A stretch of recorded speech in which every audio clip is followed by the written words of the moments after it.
मनोज यादव जी, आपसे शुरू कर रहा हूं। आपने सुनी होगी लोगों की प्रतिक्रियाएं। लोग कह रहे हैं कि आ जाइए, यहां पर डुबकी लगा जाइए। लोग कह रहे हैं कि समाजवादी पार्टी दिवा स्वप्न देख रही है कि इस बार चलिए सबसे बड़ी पार्टी बन गई, यूपी में नहीं आ पाएंगे, कभी वो रिप्लेस नहीं कर पाएंगे।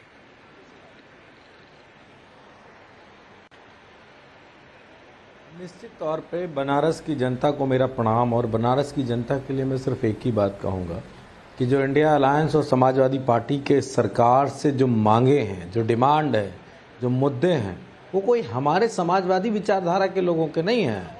हम चाहते हैं कि महंगाई कम हो, तो ये जो भाई लोग खड़े हैं ना मोदी जी की प्रतीक्षा में, इनकी भी महंगाई कम होगी।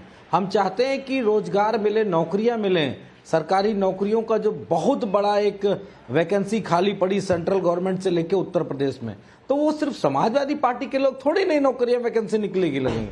सबसे ज्यादा तो इन्हीं के घर के बच्चे उसमें सेटल होंगे। अब ये अलग बात है कि इनके मुंह में पता नहीं कौन सा दही और चीनी का वो घोल मुंह में रखा है कि ये बोल नहीं सकते, डरते होंगे, क्योंकि बीजेपी में डर की पाठशाला पढ़ाई जाती है। नहीं मतलब मनोज यादव जी, जो आपके पक्ष की बात ना करे, उसके मुंह में दही जमा हुआ है, उसके मुंह में घोल जमा हुआ है, ये बात तो नहीं ठीक है ना। यूपी में इतनी बड़ी सफलता आप लोगों को मिली, सबसे बड़ी पार्टी आप लोग बन गए लोकसभा चुनाव में, उसके बाद जो आपके पक्ष में नहीं, आप कह रहे हैं घोल जम गया उनके मुंह में। आप राकेश जी मेरी बात का गलत इंटरप्रिटेशन मत करिए। मैं कह रहा हूं जनता के पक्ष की, हमारे पक्ष की बात क्यों करोगे भाई? हम आपसे थोड़ी नहीं सहयोग मांग रहे हैं। मैं नरेंद्र मोदी जी की पार्टी के समर्थकों का, उनके तमाम अनन्य भक्तों की बात कर रहा हूं। पेट्रोल सस्ता होगा तो क्या सिर्फ समाजवादी पार्टी और राकेश पांडे का थोड़ी नहीं सस्ता होगा, वो जो आपके पीछे भक्त खड़े हैं उनका भी कम होगा, उनके भी जेब से कम पैसा जाएगा। तो हमारी मांगे जो है इस मौजूदा सत्ता से जनता को राहत देने के लिए है, और हम सत्ता में आएंगे नहीं आएंगे। तो मनोज यादव जी, एसएन सिंह के पास में जाऊं, कर्नाटक में चुनाव बीते, जिस पार्टी के साथ आप लोग गठबंधन में हैं, खटाखट 3 रुपया बढ़ गया पेट्रोल का दाम, डीजल का दाम। तो आपने पूछा कि चुनाव का इंतजार कर रहे थे क्या? नहीं, निश्चित तौर पे ये बिल्कुल गलत है। पेट्रोल का दाम नहीं बढ़ना चाहिए। हम कांग्रेस की इस बात को लेके बिल्कुल इस बात को कहेंगे, लेकिन एक बात और हम कहेंगे, कर्नाटक एक टुकड़ा है, आप देश का उदाहरण क्यों नहीं दिए?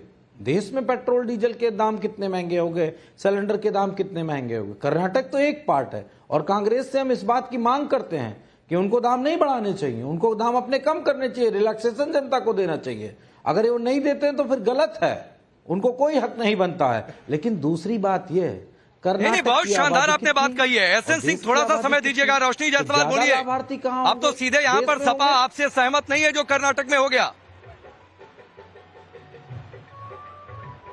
देखिए, आपस में लड़वाने वाला काम मत करिए। आज मोदी जी तीसरी बार जीत कर वाराणसी आए हैं, तो सबसे पहले उनको तीसरी बार प्रधानमंत्री बनने की और तीसरी बार सांसद बनने की बहुत बहुत शुभकामनाएं एवं बधाई। लेकिन मैं अगर अपनी बात बताऊं तो मैं वाराणसी में ही जन्मी हूं और वाराणसी में ही रहती हूं। तो बाबा विश्वनाथ की नगरी काशी के लिए उन्होंने ऐसा स्वास्थ्य व्यवस्था के लिए क्या किया कि लोगों को मोदी जी का धन्यवाद देना चाहिए। मैं पूछना चाहती हूँ हर एक भाजपाई से, क्योंकि वेंटिलेटर की सुविधा यहाँ इतनी खराब है और हीट स्ट्रोक की वजह से इतने लोग यहाँ हर दिन मर रहे हैं, हर दिन बीमार हो रहे हैं। वेंटिलेटर की सुविधा यहाँ उपलब्ध नहीं है। यहाँ नए अस्पतालों का जो शिलान्यास करने वाले थे वो सिर्फ और सिर्फ फाइल्स में ही रह गया। यहाँ पे कोई भी स्वास्थ्य व्यवस्था नहीं। रोशनी जायसवाल आपने 1 मिनट बोला। रोशनी जायसवाल आपने 1 मिनट बोला। आप कह रही हैं कि मैं लड़वाने का काम कर रहा हूँ। मनोज यादव की मैं तारीफ करूंगा, उन्होंने 2 टूक कह दिया कि कांग्रेस ने ठीक नहीं किया, तो ये बात आपको अच्छी नहीं लगी। आप कहना चाह रही हैं कि काशी में मेडिकल क्षेत्र में कुछ नहीं। कौन कौन यहाँ बनारस से भाई, कौन कौन है? कांग्रेस की नेता कह रही है कि काशी में, बनारस में मेडिकल सुविधाएं ठीक नहीं है, वेंटिलेटर ठीक नहीं है, तमाम दिक्कतें गिना रही हैं। एक बार भी इलाज कराने आए हैं? वो तो बनारस की है कह रही है। जहाँ सरकारी हॉस्पिटल देखे आप, पहले से इतना सुविधा हो गई है, इतना साफ सफाई, पहले इतना साफ सफाई नहीं थी। अब तो अब बैठ के आप वहाँ खाना खा सकते हैं, इतना साफ सफाई हो गई है सरकारी हॉस्पिटल में। सर, इस बार गुमराह करके खटाखट बोल करके लिए हैं, लेकिन पब्लिक यहाँ का गुमराह नहीं होगा। यहाँ पे बोलने के रोशनी, मैं फील्ड पर हूँ, इसलिए मैंने सोचा कि जो आपने कहा उससे जनता का उस पर रिएक्शन ले लूं। एसएन सिंह जवाब दीजिए जो रोशनी जायसवाल ने कही, जो मनोज यादव ने बातें कही। राकेश जी दोनों का जवाब देता हूँ। राकेश जी, क्या होता है, नेचर और सिग्नेचर चेंज नहीं होता है। ना मनोज जी का चेंज होगा, ना ऐसे कांग्रेस का चेंज होगा। जो अगर विदेशी नागरिक आते हैं तो काशी को ढक देते थे कि नहीं ये मंदिरों वाला शहर नहीं है, ये तो मस्जिदों वाला शहर है। और मनोज यादव का भी चेंज नहीं होगा, क्योंकि इनकी सरकार में ही तो काशी में विस्फोट होता था, इनकी सरकार में ही तो पूजा स्थलों पे रोक लगती थी, इनके सरकार में ही तो संकट मोचन मंदिर में विस्फोट होते थे, और इनकी सरकार में ही श्रृंगार गौरी की पूजा रोकी जाती है। तो वो काशी जो प्रकाश की नगरी है, वो न मनोज जी को अच्छी लगेगी न कांग्रेस को अच्छी लगेगी।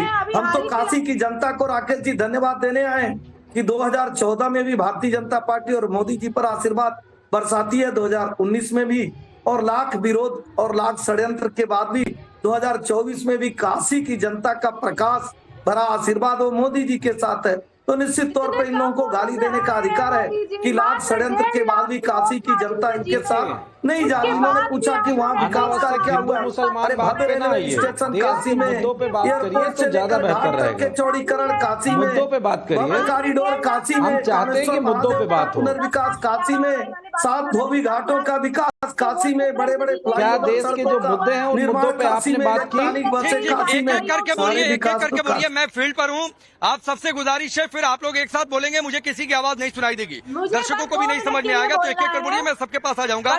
एस सिंह अपनी बात पूरी करिए, फिर रोशनी आपके पास आ रहा हूँ जो आप क्रॉस करना चाह रही हैं।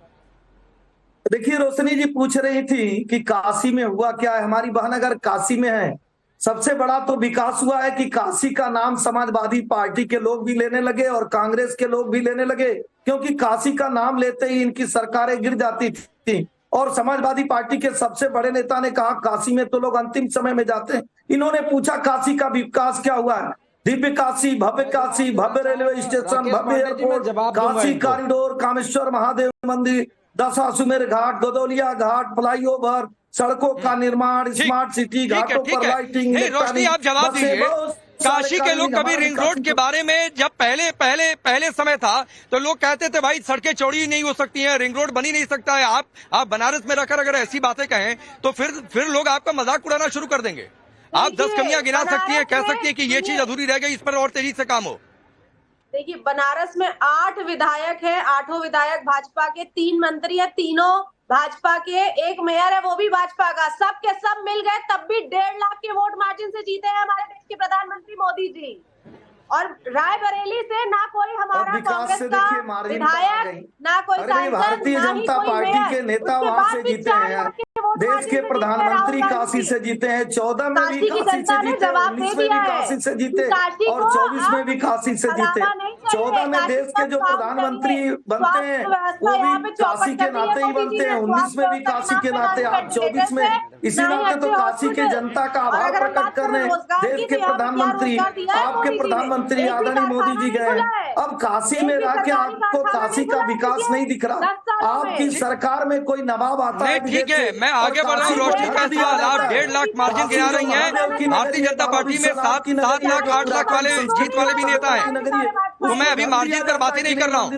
बातचीत हो रही है यूपी की सियासत पर, बातचीत हो रही है कि जो नतीजा है उसके बाद क्या समीकरण चेंज हुए। बातचीत ये हो रही है कि बीजेपी उसके बाद उस पर स्ट्रेटजी क्या बना रही है, समाजवादी पार्टी की स्ट्रेटजी क्या है 27 को लेकर, इस पर बातचीत हो रही है। तो अभी मत बातचीत करिए, देश आगे निकल चुका है। कौन 1.5 लाख से जीता,